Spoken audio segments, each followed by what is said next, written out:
समिया रसोई घर और आज मैं आपके सामने जो रेसिपी शेयर कर रही हूँ वो है हॉट पोटैटो सैलड की। रेसिपी स्टार्ट करने से पहले मैं आपसे रिक्वेस्ट करूंगी मेरे चैनल को ज़्यादा से ज़्यादा सब्सक्राइब कीजिए, लाइक कीजिए ताकि आपको नई से नई वीडियोस मिल सकें।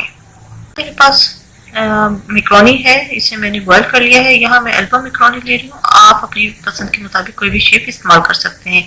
एक लार्ज सेब है, इसे मैंने क्यूब्स में काट लिया। इसके ऊपर मैंने लेमन स्क्वीज कर दिया था ताकि ब्लैक ना हो। हाफ कप मेरे पास पाइनएप्पल के स्लाइसेस हैं, आप इनकी जगह फ्रूट कॉकटेल का टिन भी इस्तेमाल कर सकते हैं। इसके अलावा मेरे पास यहाँ पे क्वार्टर कप जो है दही है, half cup mayonnaise, 1 table spoon oil और 2 आलू थे, उन्हें मैंने काट कर गोल और इन्हें मैंने बॉयल कर लिया है। 1/4 टीस्पून सफेद मिर्च और 1 टेबल स्पून भर के चिली सॉस या हॉट सॉस। यहाँ पैन में मैं 1 टेबल स्पून ऑयल डालूंगी। इसके अंदर ही मैं जो आलू मैंने बॉयल किए हुए थे इन्हें मैं हल्का सा सौते करूंगी और साथ ही मैं इसके चिली सॉस भी डाल के इसे अच्छी तरह सौते कर लूंगी।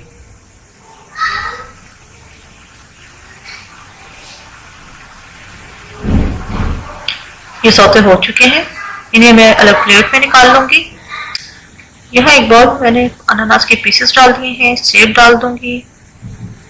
इसके अलावा मैक्रोनी डाल के इन्हें मिक्स करूंगी। साथ ही मैं इसके अंदर मायोनीज,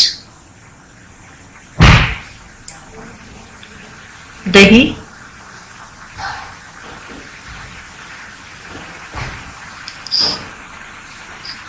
सफेद मिर्च डाल के अच्छी तरह मैं इसे मिक्स करूंगी कि एक अच्छी नाइस कोटिंग हो जाए।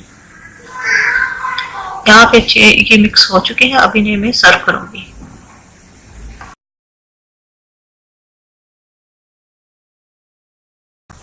अब ये जो मैंने आलू फ्राई किए हुए थे चिली सॉस में, इसको मैं साइडों पे डेकोरेट करूंगी। या पे डिपेंड करते हैं कि आप इसे फुल रखना चाहें या हाफ कटिंग करके भी लगा सकते हैं। पोटैटो सैलेड हमारी रेडी है। उम्मीद है आपको रेसिपी पसंद आई होगी। बहुत ही हटके रेसिपी है, ऐसी सैलेड शायद आपने ना खाई हो। तो मेरे चैनल समिया रसोई घर को जरूर सब्सक्राइब कीजिएगा, लाइक कीजिएगा ताकि